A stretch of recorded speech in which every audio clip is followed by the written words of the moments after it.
Selamat sore.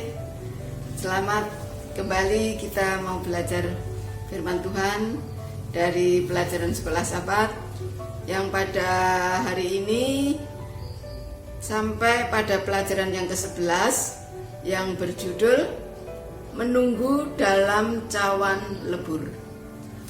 Mari kita lebih dahulu berdoa. Maha besar Allah Bapa kami dalam surga, Allah yang kami sembah, kami puji, kami muliakan. Bapa, syukur terima kasih. Tuhan masih memberikan waktu yang indah untuk mempelajari firman-Mu pada saat ini.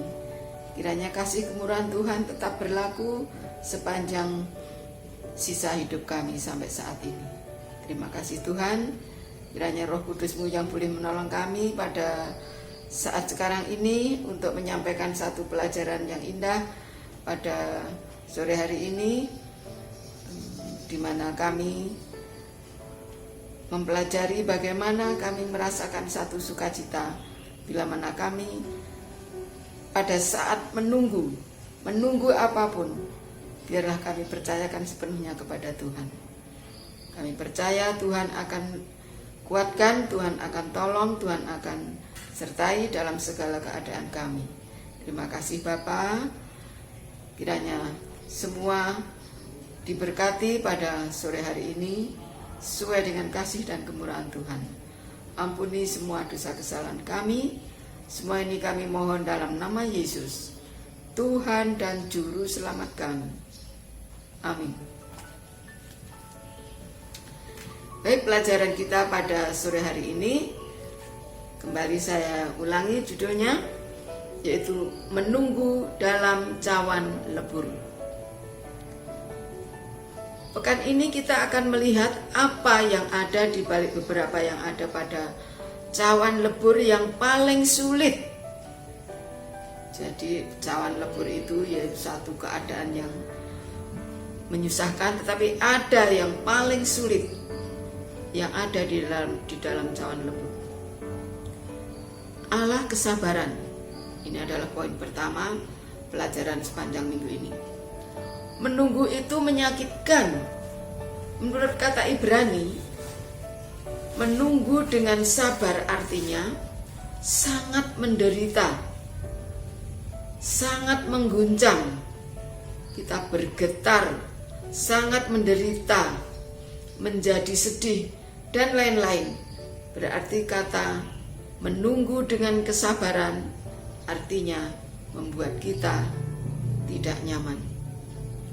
Belajar kesabaran itu tidak mudah. Kadang-kadang itu adalah inti dari apa artinya berada di dalam cawan lebur. Jadi di dalam penderitaan kita perlu satu kesabaran yang luar biasa.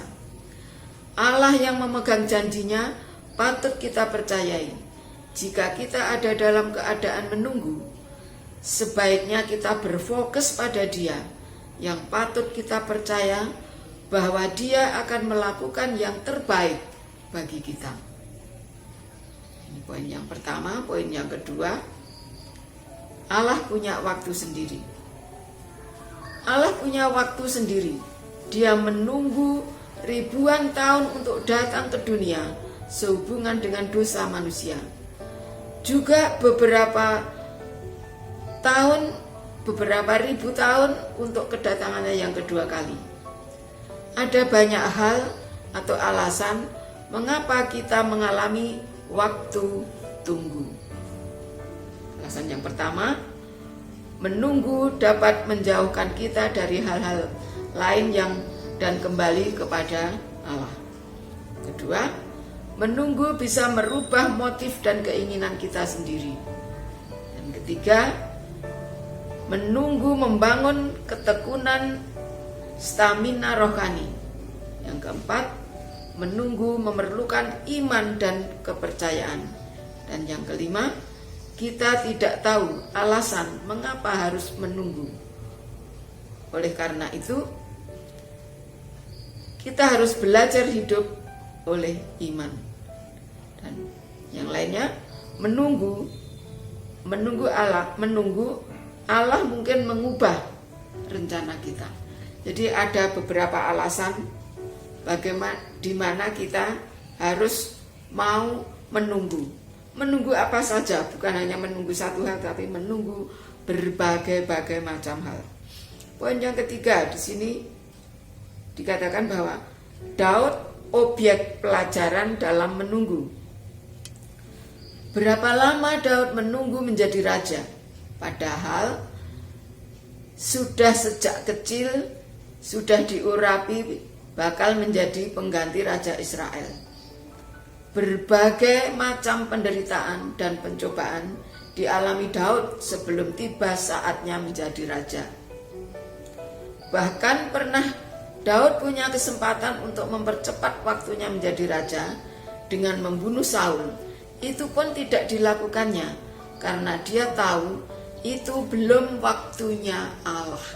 Luar biasa Daud. Dari kecil sampai dewasa dia tetap hanya percaya kepada Allahnya.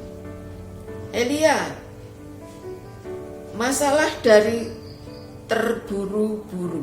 Nah, ini masalahnya Elia. Poin yang berikutnya, Elia telah bertumbuh dalam kekuatan rohani.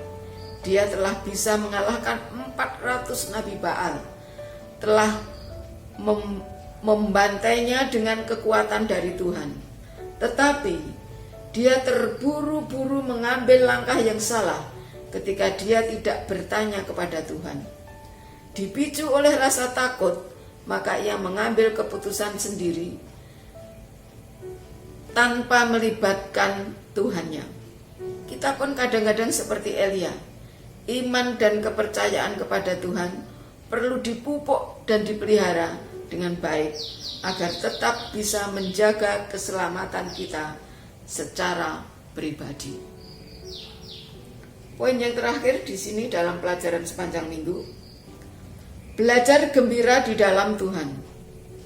Kita bisa baca di dalam Mazmur 37 ayat 4. Dan bergembiralah di dalam Tuhan, maka ia akan memberikan kepadamu apa yang diinginkan hatimu. Ini adalah janji yang indah.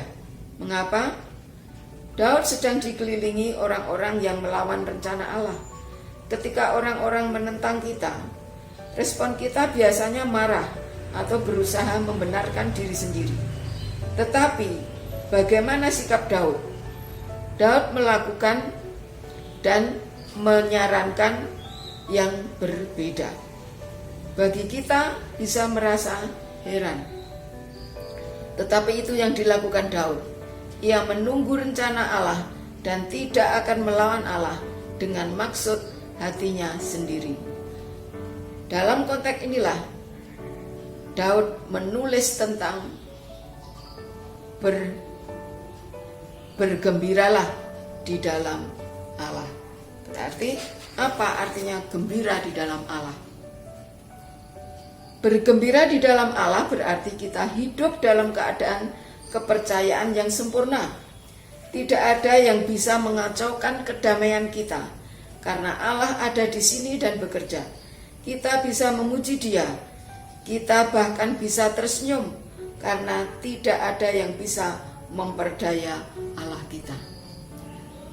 Luar biasa pelajaran kita pada sore hari ini mengajarkan kepada kita bagaimana kita harus menunggu sesuatu.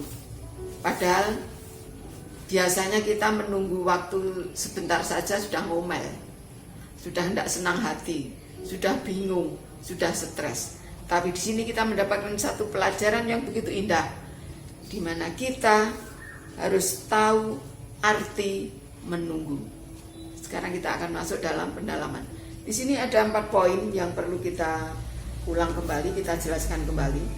Itu yang pertama, rencana Allah bagi kita mungkin mengharuskan kita banyak menunggu, dan ini benar-benar bisa terasa seperti cawan lebur. Belajar kesabaran selama ini dapat terjadi saat kita fokus pada pribadi Allah dan percaya bahwa Dia bertindak untuk kita. Ada banyak alasan untuk menunggu, tetapi semuanya berkaitan dengan penggenapan rencana Allah bagi kita dan kerajaannya. Kita bisa kehilangan banyak jika kita terburu-buru mendahului Allah, tetapi kita bisa mendapatkan banyak dengan mempertahankan sikap percaya dan senang di dalam Dia. Ini poin yang pertama. Poin yang kedua, Tuhan menimbang dan mengukur setiap cobaan. Saya tidak dapat membaca tujuan Allah dalam penderitaan saya, tetapi Dia tahu apa yang terbaik, dan saya akan menyerahkan jiwa, tubuh, dan roh saya kepadanya, seperti kepada pencipta saya yang setia. Karena aku tahu kepada siapa aku percaya, dan aku yakin Dia berkuasa memelihara apa yang telah dipercayakannya kepadaku hingga pada hari Tuhan. 2 Timotius 1 ayat 12. Inilah poin yang kedua. Poin yang ketiga, jika kita mendidik dan melatih jiwa kita untuk memiliki lebih banyak iman, lebih banyak kasih, lebih banyak kesabaran, dan kepercayaan yang lebih sempurna kepada Bapa Surgawi kita, saya tahu kita akan memiliki lebih banyak kedamaian dan kebahagiaan dari hari ke hari saat kita melewati konflik kehidupan ini. Luar biasa. Poin yang terakhir dalam pendalaman ini, Tuhan tidak senang membuat kita resah dan khawatir di luar pelukan Yesus. Lebih banyak dibutuhkan kombinasi dari menunggu dan berjaga-jaga dengan tenang. Kita berpikir kecuali kita telah merasakannya, maka kita tidak berada di jalur yang benar, dan kita terus mencari ke dalam untuk beberapa tanda yang sesuai dengan kesempatan itu. Tetapi perhitungan itu bukanlah perasaan, melainkan iman. Luar biasa pelajaran kita pada sore hari ini menolong kita semua bagaimana sikap kita bila mana kita sedang menunggu. Menunggu apa? Menunggu apa saja. Kadang-kadang kita menunggu teman yang mau datang saja rasanya sudah tidak karu-karuan. Apalagi di sini termasuk menunggu kedatangan Tuhan yang kedua kali. Tidak mudah, tidak gampang, dan tidak seindah atau tidak sebagus sesuai dengan harapan kita. Setiap saat kita dicobai dengan rasa kesal pada waktu kita menunggu. Tapi berpuji syukur pada sore hari ini Tuhan memberikan peringatan kepada kita, pelajaran pada kita, bagaimana kita, sikap kita bila mana kita terpaksa menunggu apapun yang terjadi di dalam kehidupan kita setiap hari. Inilah pelajaran yang perlu kita renungkan supaya kita tetap berada di dalam perlindungan Tuhan dan kebenaran Tuhan. Kiranya Tuhan memberkati kita semua. Amin.